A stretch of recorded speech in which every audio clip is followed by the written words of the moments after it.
Hey, Eric Denbach here, the Coach's Coach. Welcome to this video called the 5-Step Follow-Up System. Let's get into it. One of the most common frustrations we hear from our clients is, hey, I can't get my prospects to show up for my phone appointments. Recently, I started teaching this to a lot of our clients and found we were getting great results. When I developed and started using this system in my own businesses, I found that my conversion rate from appointment set to appointment kept immediately increased from 10% to 90%. So in other words, just like you, I would sit at my desk making prospecting calls, and I would have my telemarketers generate leads for me. And so when they would generate these leads for me, I would take the lead sheet and I would calendar the appointment and then put the lead in a file. And a lot of times the person wasn't expecting me, also wouldn't even remember the original call with the telemarketer. So I started developing this process, and I found that when I used it effectively and faithfully, a conversion rate went from 10% to 90% or better. And this is tested and measured. I have the spreadsheets and the data, so this thing actually works. Now,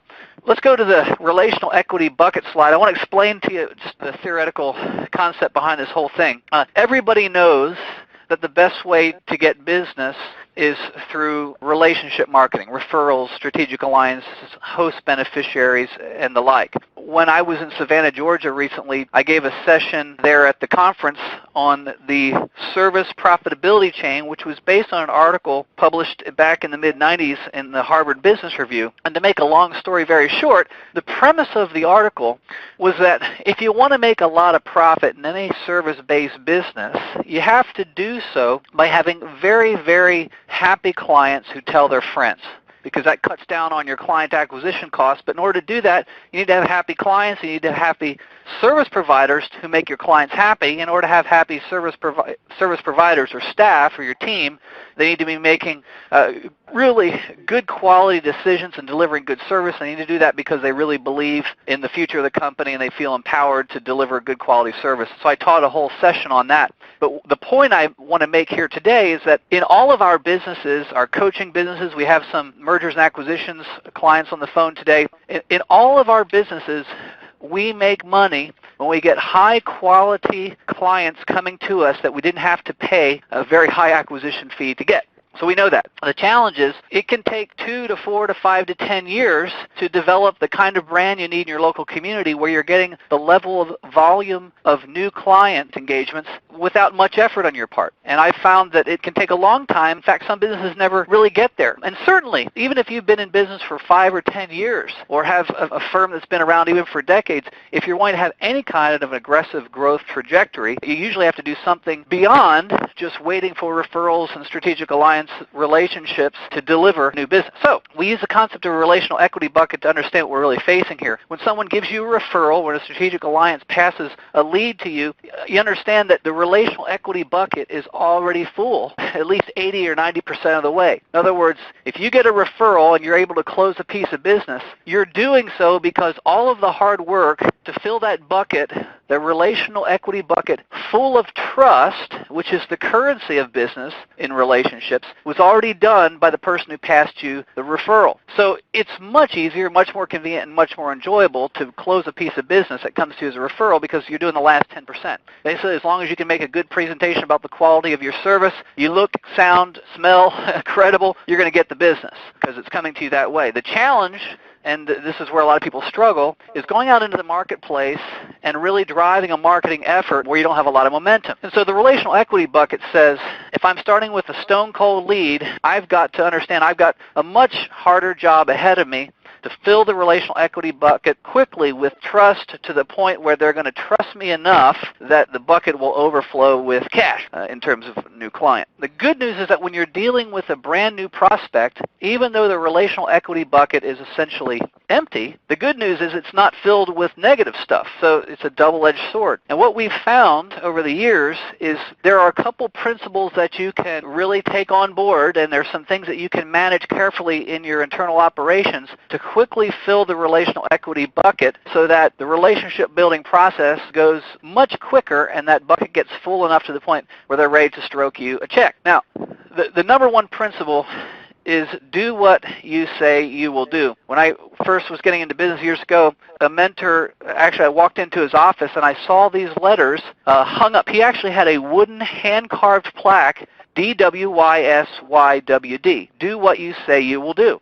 I said, explain. He said, well, here's the thing. He said, after several decades in business, I'm still amazed at how many business people simply do not do what they say they will do. They do not return the phone call like they said they were going to do. They do not send the email they promised to send. They do not do the task and get it done when they said they were going to do it. They do not do what they say they will do. And there's nothing, and here, what I've observed myself since then is that it is so very common for people to make promises in business and not keep their promises in the little things as much as the big things. For some reason, people seem to have this belief that you don't need to keep your promises on the little things, and somehow that's going to be okay. And what we've learned is when you keep your promises on the little things and do what you say you will do, it actually makes a very huge impression because of what has become so prevalent in the marketplace and in relationships, which is to not do what we said we're going to do. Within the last 6 months, I captured these 2 quotes from prospects and complete strangers. This one person said, "You're the most consistent person I've ever met."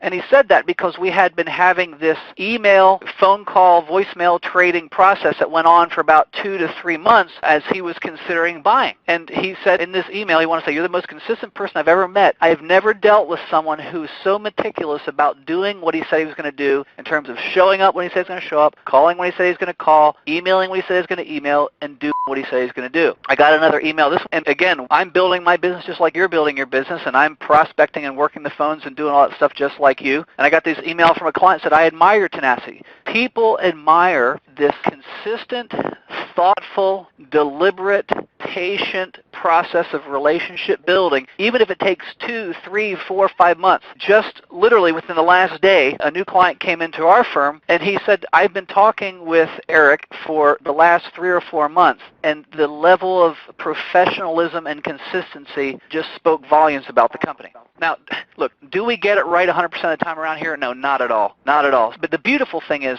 there's a standard here that if we can attain to it, we'll fill the relational equity bucket so very fast it can be surprising. So what we've done is we've developed a 5-step phone appointment system that if you follow consistently will make an impression very quickly on your prospects that you are very professional, very competent, that you do what you say you will do, that you can be trusted, that you're going to deliver what you say you're going to deliver.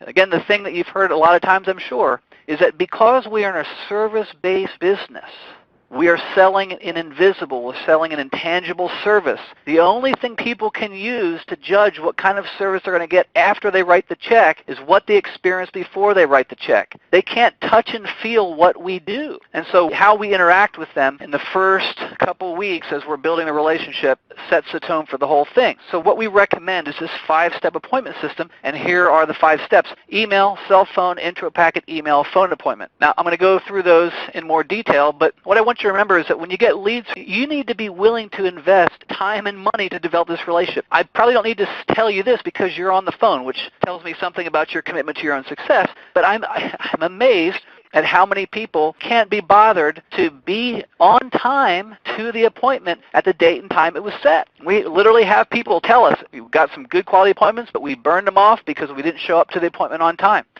Look, you've got to be willing to invest your very best effort, time, and money to develop this relationship. Every appointment needs to be treated like gold because you know what the lifetime value of a client is if you convert it, do a good job, and then get referrals that can turn into a bucket load of referrals over time. One single client, which comes from one single appointment, could literally be worth hundreds of thousands of dollars to you, maybe 10 or even 50 times that much. So to the extent that you methodically execute these 5 steps, you'll be rewarded economically. So here are the 5 steps.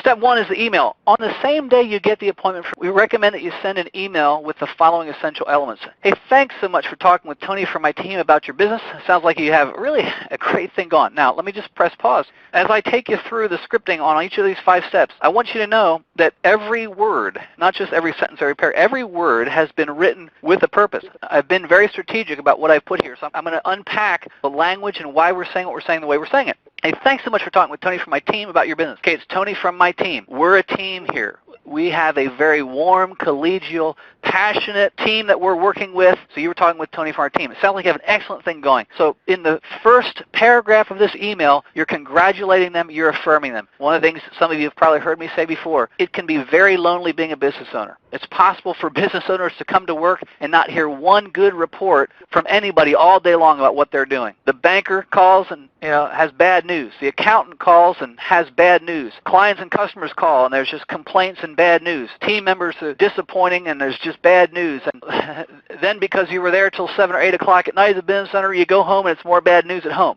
So this is the state that a lot of people live in. So the whole focus from the moment you start interacting with your potential client is to be affirming, to be warm, friendly, affirming, to make them feel good. So it sounds like you have an excellent thing going. Hey, looking forward to our phone appointment on May 10th at 2 p.m. And just to summarize, I'll be prepared to discuss how we can work together to develop, and here's where you want to use the silver bullets. And over the last couple of months, we've done some President's Club calls on the silver bullets and how they're used. They've all been recorded. I have a total of 4 CDs, 4 hours worth of training on how to use the silver bullets to develop rapport and meet the needs of your prospects. But I like to suggest you actually just put the 3 silver bullets in the email and say, hey, and anything else that may be helpful to you in achieving your business goals. I'll call your cell phone to verify your mailing address before I send some introductory materials to you. So what you're really saying here is, look, I'm going to call your cell phone to respect your confidentiality, and I want to get the right mailing address before I send some introductory materials to you. So have a prosperous day. So that's the email. Now, what we're doing here is we're sending the email to find out, do we have the right email address, or does it bounce back? Do they check email, or don't they check email? What we're trying to find out is, how do these people like to communicate? Email is the most popular form of communication in business these days, so we start with that. But we also go to step 2, which is the cell phone. I like to wait till the next day. On the day after you get the appointment, you call the decision maker's cell phone. We can't always get cell phone numbers, but we try our darndest. But you call the decision maker's cell phone and discuss the following essential elements, or leave this message. Hey, thanks again for talking with Tony from my team about your business. Again, it sounds like you have an excellent thing going. Just calling to make sure you got my email and to verify your mailing address before I send an info packet to you. I have your mailing address as such and so. Is that correct? Now, if you're getting a voicemail, just say, look, I need you to email me or call me back. If this isn't correct, I am going to be sending you a packet shortly. Okay, so that's it. Is there anything you need from me right now? Great. Looking forward to our phone appointment on such and so date and time. Bye for now. What I like to encourage you to do is, if you don't reach the decision maker on the first attempt, leave the message once, but keep trying until you do. Keep trying the cell phone number until you reach it. Always get some objections. Yeah, but isn't that pushy? Isn't that rude? No, it's not. If you believe in what you're doing, if you believe in the value of the service you provide, if you believe in how much you can help your prospect, they have given a cell phone number, use it. And all you're demonstrating, if you leave a polite message and then keep trying at least once a day or a couple times a day until you reach them, is that you're a professional. So that's step 2. Now, if you have no cell phone number and are speaking with a gatekeeper, now, if you're a business coach, consultant, some kind of a service provider, you can speak with a gatekeeper. If you're a business broker or into mergers and acquisitions, you probably wouldn't want to have this conversation with a gatekeeper, but you would say, hey, my name is Eric Dumbach, calling from such and so, and I'm calling because yesterday Joe spoke with Tony from my team and set up an appointment with me for May 10th at 2 p.m. Eastern to discuss the possibility of doing business together. Now, why do we say it like that? Because the gatekeeper doesn't know whether you're buying or selling. See, the gatekeepers are trained to keep out the sellers. But if it's a buyer, if it's someone who's going to buy your services, by golly, the gatekeeper has to pass you through. So we're not trying to deceive, but we're trying to keep a veil of privacy over this conversation. We're saying, look, I'm just calling yesterday because Joe spoke with Tony from my team, and he set up an appointment with me for May 10th at 2 p.m. Eastern Time to discuss the possibility of doing business together, and just need to verify his mailing address and send some information before our call. I have the mailing address as such and so. Is that correct? Great. Thank you. Bye for now. Now, again, if you're a business broker, you're not going to want to get the business address. You're going to want to persevere on the cell phone to get the private address, because we can't alert the team that the business owner is considering selling. But for everything else, even business coaches, you can talk to the gatekeeper and get the mailing address, get that packet out. That goes to step 3, intro packet. On the same day you call decision maker's cell phone and talk or leave a message, you send your intro packet. All right? So now this is the second day. You've sent an email. You've put a cell phone call in. Now you're going to send an intro packet out. I like to include these elements: a very brief cover letter, just very brief, very, very brief, so that it gets read. You want to confirm the phone appointment May 10th at such and so a time and direct them to the website.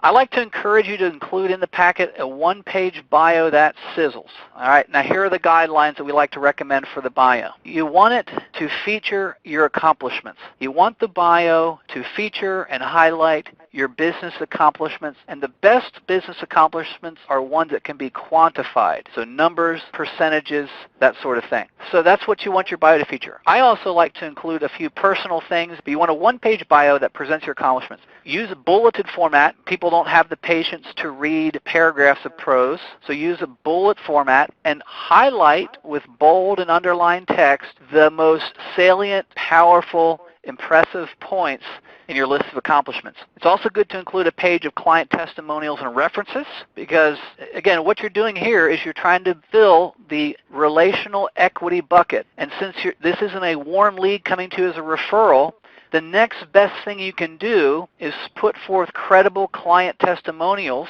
and references. That's the next best thing you can do. So now the prospect you're working with has a very good impression about your professionalism and your persistence and doing what you said you're going to do, because in your first email, what did you do? You said, I'm going to call you tomorrow. And then when you called, you said, I'm going to send a packet. And then what did you do? You sent a packet and it showed up. And then in your packet, you're going to tell them I'm going to call on such and so a day. And what are you going to do? You're going to call. So you're building this relational equity account by doing what you said you're going to do and demonstrating that you can be trusted. I also suggest you send a brochure about your business. Send a CD or DVD along. These days, video testimonials are becoming more prevalent than audio testimonials. So as soon as you can get some video testimonials together, do that. Include it in your intro packet. So that's step 3. Step 4 is on the day before your phone appointment now, send an email with the following essential elements. Hey, just making sure you got my info packet. Looking forward to our phone appointment tomorrow at such and so date and time. Talk to you then. I like to make sure my cell phone number is in the body of the email. And what I've found is by the time I get to step 4, if something has come up, people will email back and say, hey, thanks for your various communications. We need to reschedule. So I'd rather have them email or call my phone if necessary rather than not show up. And that's usually what they'll do. Step number 5 is the cell phone. So now you're all set to do your call at the predetermined appointment date and time. You want to make sure that you make the call with a few minutes ahead. Make sure you make the call a few minutes ahead of schedule. Why? Because if you have a technical problem, the wrong area code, maybe some numbers got transposed, you'll have time to correct the problem before being late. So give yourself just a couple minutes. It's okay to be a couple minutes early to the call. Now, for those of you who haven't already done it, I really want to encourage you to get the Eric Live CDs. This Eric Live 1, 2, 3 is a 3D set. We give that stuff away. Okay, you don't have to buy it. It's just our gift to you. Get the 3 CD set of me making prospecting calls. Okay, it's about 3 hours worth of me setting appointments with prospects, and it's very, very powerful. I was talking with one of the guys on the call here just as we were starting out. I said, look, I've had a lot of coaches come to me and say, how do you be successful in this business? I have always given the exact same prescription, and it has a very, very high cure rate if you're having trouble.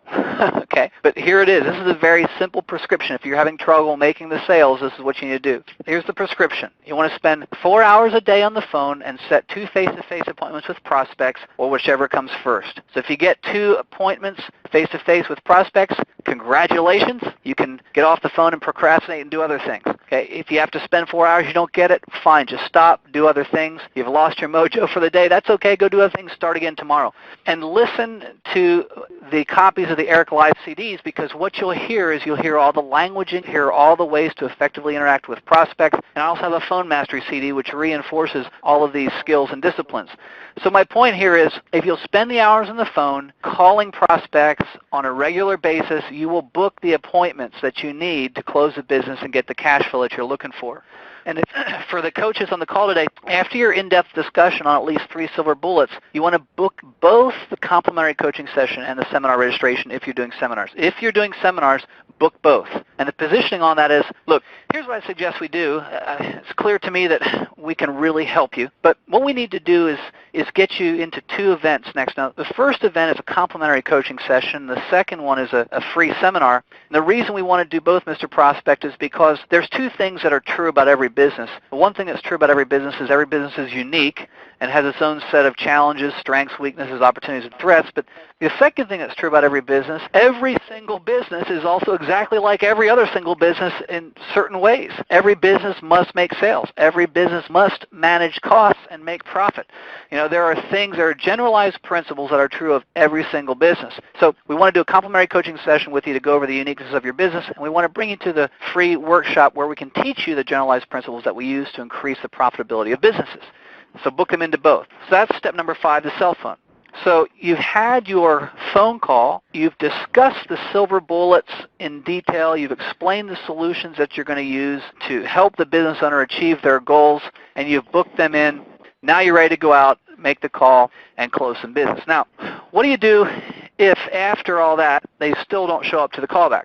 Well, there will always be a small percentage that don't show up to the call no matter how good you do with the system. So what I do is I immediately, after the appointment time has come and gone, I send an email saying, hey, called you at 10 o'clock this morning for the appointment that Mort or whoever it was scheduled and was unable to reach you. This is literally what I write in the email. Are you still interested in learning about such and so? Feel free to call me and we'll reschedule. In the subject line, I put, you missed our appointment. Now, I really wrestled with this when I was experimenting with this and test and measure. I thought, I don't want to be kind of too prickly with what I put in the subject line, but I decided to put, you missed our appointment. And here's why I put that. You set an appointment with somebody from my team. I sent you an email. I called you on your cell phone. We had a conversation. So now that's 1, 2, 3 times we've confirmed the date and time of the appointment. Then I sent you an intro packet with a cover letter that said the date and time. Then I emailed you the day before reminding you of the appointment time, and I showed up. Now you've had 5 opportunities to confirm or cancel the appointment, and I have every reason to believe you're going to show up. I think as a professional courtesy, if you weren't going to show up, you would have at least alerted me to that. So I started putting in, you missed our appointment, ... Not too prickly, but just a little bit assertive is the best way to say it. People would email back literally sometimes within 10 minutes and apologize profusely for missing their appointment with me. And I'll tell you why this happens, folks. The reason this happens is that people respect professionalism. People respect people who keep their appointments and keep their commitments. And when you keep your commitment and do exactly what you said you're going to do, it's like holding up a candle in a dark room and saying, well, look at everything in this dark room that's not good looking. See, when you show up to your appointment like you said you were going to do, they are thinking to themselves, oh my goodness, this person's operating at a much higher standard of professionalism and they're embarrassed. And what kind of positioning is that giving you in the mind of your prospect? It's fantastic positioning.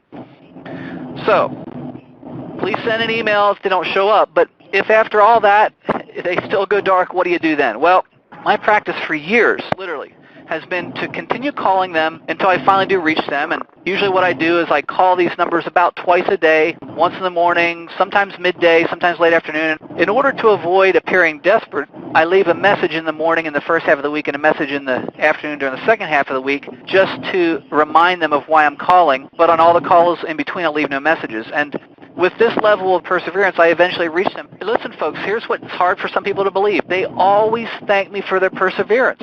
It really impresses them. Now, when I get them on the phone, I'm not giving out all sorts of signals like I need their money. The positioning when I get them finally on the phone is, hey, you talked to Tony from my team a couple weeks ago. I'm sure you've been busy out of your mind and on all that, but hey, I just wanted to make good on my commitment to show up and actually do what I said I was going to do and get on the phone and have a conversation with you. And they always go, wow, well, thanks for so much for your perseverance, and it gets the relationship started off on a right foot. One last thing, if you're a business coach, you can definitely learn how to get cell phone numbers from gatekeepers, which makes it much, much easier to reach the decision maker if the cell phone number didn't come with the lead. And once you get the cell phone number, obviously the level of perseverance you need to finally reach the person drops dramatically. But getting a cell phone number from a gatekeeper is actually pretty easy. And I'll just give you an idea of how I would do it. When I get a gatekeeper on the phone, I say, hey, look, had a great conversation. Actually, Joe had a great conversation with Tony from my team, and Joe wanted to have an appointment with me, and so Tony set that up, and he didn't show up to the calls. But out of courtesy to him, I want to go ahead and keep the appointment. So can you give me a cell phone number? And I'll just go ahead and make that call. Now, sometimes they will, sometimes they'll push back, and they'll say, so what's this about? Well,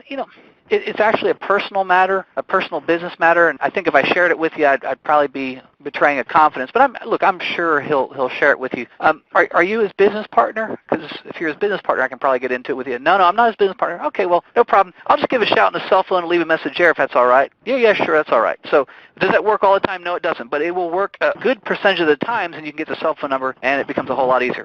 So there you have it. That's the 5-step phone appointment system. Let me pause right now and just see if there are any questions that you want to ask about how this works. My question is, now that we have this great knowledge, do you suggest that we go through the leads that had gone dark on us previously and kind of start over again?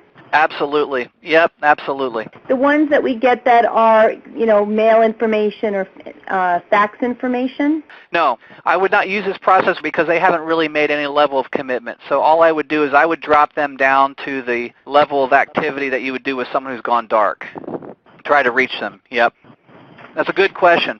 Really good question. When I was starting my coaching business years ago, I was working out of my home office and that whole thing. And I figured, even after I had 5 to 10 clients and was billing a platinum level, even at that point, I still was really good about setting a discipline of 3 hours a day on the phone. And here was my method, folks. My method was, first thing I'm going to do is I'm going to go out to the website and I'm going to pull down my new telemarketing leads. I'm going to call those. Great. So I call those. The next thing I'm going to do is I'm going to pull down the people who showed up to one of my seminars, didn't buy, and I'm going to call those. And I kept working my way through my leads until they got colder and colder and colder. And so if you've got a whole pile of leads that have gone dark, they should be the last ones you work every day, but you should continue to work them. Now, I eventually got to the point, I invested in telemarketing from day one in my business and only stopped for a period of about 9 to 12 months. When I got myself up to platinum, I stopped telemarketing because I had it all coming in through referrals and SAs, and that was about 2 to 3 years into the business. When I started building my firm again, of course, I ramped back up. But my point here is I never stopped the discipline of calling the old leads. And what I found is I could have a lead that was generated 6 to 9 months ago, had gone dark almost from day one, and then just bam, one day I get the person and they're ready to talk. It's just amazing. But I reached a point where I had so many leads that on Monday I would start working through my leads that had gone dark, and I'd get about 20% through that list, and the next day I'd go through the next 20%. I'd cycle through it that way. So we can do it however you want to do it, either way. Yep, good question. All of this is the stuff that you do to get them to show up to the first phone appointment. And that's when you have the discussion about the silver bullets, and that's when you set the complimentary coaching session and the seminar registration. Now, after they agree to the complimentary coaching session and or seminar registration, that's when you do the business health check. The reason why, what I found over the years, I used to get really, really frustrated when I couldn't get the business health checks back. And what I learned is, the reason I wasn't getting the questionnaires back is because the quality of my first interaction with them on the phone was so poor. In other words, before I really learned how to shoot the silver bullets, in other words, diagnose pain, deliver solutions that made sense to the prospect on the phone, until I learned how to do that, they weren't convinced enough of the value that I was going to deliver that they felt it was even worth their time to spend 7 minutes to fill that silly worksheet out and send it back. So my suggestion to you is do the first 30 to 45-minute call. Do that call, convince them of the value, shoot the silver bullets, and then say, hey, look, we're going to set a complimentary coaching session. You're going to come to a workshop, and I'm going to go ahead and send you this worksheet for you to fill out and send back so I can really study your situation and be ready when we get together face-to-face. Okay, so the outcome of the 20-minute phone call, which is the last step, is to either get them to go through a diag or come to a seminar. You got it. Yep, absolutely. Great question. The follow-up question on that then is, we have the option actually to ask for either callbacks or to actually have them be placed into a seminar. Is that correct? Correct. Okay, so in this case, we actually could potentially ask that they be placed into a seminar, and then in that case, our steps might be slightly different as we actually are confirming them and warming them up to still make sure they attend the seminar. Well, I'm so glad you asked this question. Let me tell you what I'd suggest. What I'd suggest is that, because this is exactly what we did when I was building my firm here in Pennsylvania, I would suggest that you go ahead and book them into the seminar, but also book the phone appointment. So what you want to do is call them, go through this 5-step process, call them, have the phone conversation that we've just discussed, and they're going to be much more likely to show up to the seminar. I did some testing and measuring on this, and this is really not a surprise. I mean, it's kind of intuitive if you think about it. But we used to look at the registration lists of people who were booked into a seminar and then people who actually showed up. And as you can imagine, literally within 1 or 2%, the people who showed up to the seminar were the ones who received the half-hour phone conversation with the coach to discuss silver bullets beforehand. The people that didn't show up were the ones that didn't have that quality conversation beforehand. Okay, so that becomes the on-deck call for... Exactly. Yeah. And again, think about this from the relational equity bucket perspective. Why would they take 3 hours out of their day to come to a seminar to listen to a stranger if they don't really trust you to be able to deliver any value, right? For those of you who weren't on some of our previous calls, about 2 months ago, I did an introduction to silver bullets, and I went through the silver bullets in kind of an overview. And then the last 3 President's Club calls, I did a deep dive on the time, team, and money silver bullets. I went through a deep dive on each of the silver bullets because I want you to be trained to have an in-depth discussion on each of the silver bullets so that when you mention, for example, an employee apprenticeship plan, they already know a little bit something about it, and they won't always remember, but some of them are sharp, and they'll remember. We want you to be able to have a good quality discussion on the fly and know exactly what's going on. So, again, call, and we'll just mail these CDs to you because we want you to know what we're talking about on the phone. So good question. Does that help? Very much so. Thanks. We have tested and measured. We have yet to find a positive statistical correlation that demonstrates that telemarketing, when preceded by direct mail, will have an immediate increase in effectiveness. Now, I want you to understand what I've just said. If you send direct mail out immediately preceding telemarketing campaign, and that's A, then we go over here to B, and there's telemarketing campaign with no direct mail, we've noticed no difference statistically in the results of telemarketing. However, let me add a caveat, which is that over time, direct mail can have an effect of warming up your target market. Right. So I'm not saying there's no value, but I'm saying if you're in need of quick cash, you're not going to get it that way. Okay. Now, let me tell one other story just to illustrate the point. I remember going to a seminar, this is years ago when I was building my firm, and I showed up to a seminar, and there's a group of 5 guys at the back of the room. I introduced myself, and, hey, guys, what's happening? Where are you guys from? And how'd you guys get here? And so we talked a little bit, and they said, well, we've been getting a direct mail from you every month for the last 7 or 8 months, and we've been getting your calls and everything, and finally we just decided it was time to come out. And I said, what are you going to do? I said, well, I'm going to take you through a seminar, and then I'm going to get you signed up for a business coaching program so we can grow your business. How's that sound? They said, all right, sounds good. And that's exactly what happened, by the way. I put them on a gold plan for a few grand a month. But the point is, they mentioned seeing the direct mail and getting the call.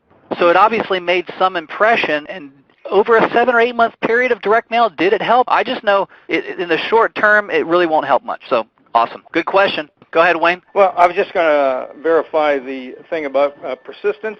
3 months ago, I did a seminar for electrical contractors, and I did not do a good job, but I did keep up with 2 of the people in the seminar, and the one would not return email, wouldn't return anything. I finally sent a copy of the E-Myth for Contractors. Good work. We finally got on the phone. He says, I cannot believe your persistence, and I am honored by that, and I signed him for $2,000 a month this morning. Way to go, Wayne. Hot off the press, huh? That was this morning? Yeah, and I'm not good at this. This call has been great because it really reinforces how much I need to be a lot more persistent and consistent, so I appreciate it. Well done, buddy.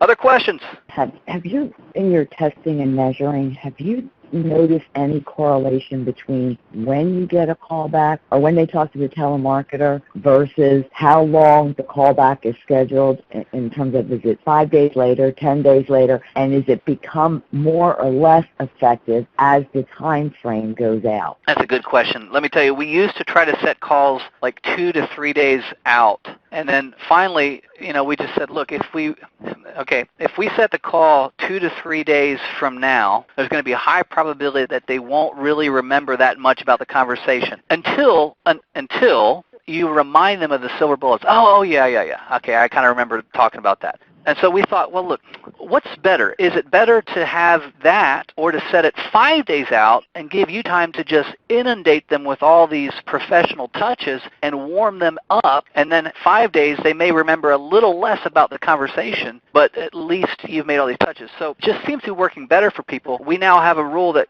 our callers can't set the appointment for less than 5 business days out to give you time to process this whole thing. So again, we're 5 to 7 days is good. Yeah, 5 days to 7 minimum. Days is okay, because that's what I found is that once it gets beyond like 10 to 20 days, which I've had some because of scheduling issues, that it really becomes tougher once it gets too far out. Clearly. Too.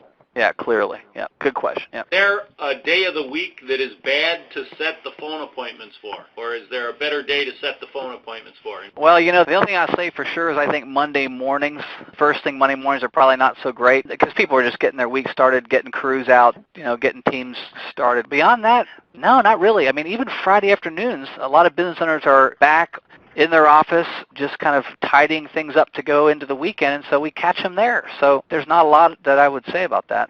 Do you overnight the packet, or do you send that regular mail? Overnighting it is good. Yep. Okay. Yep. Okay, I hope you enjoyed this video. I really enjoyed making it for you, and we'll see you on the next one. Bye for now.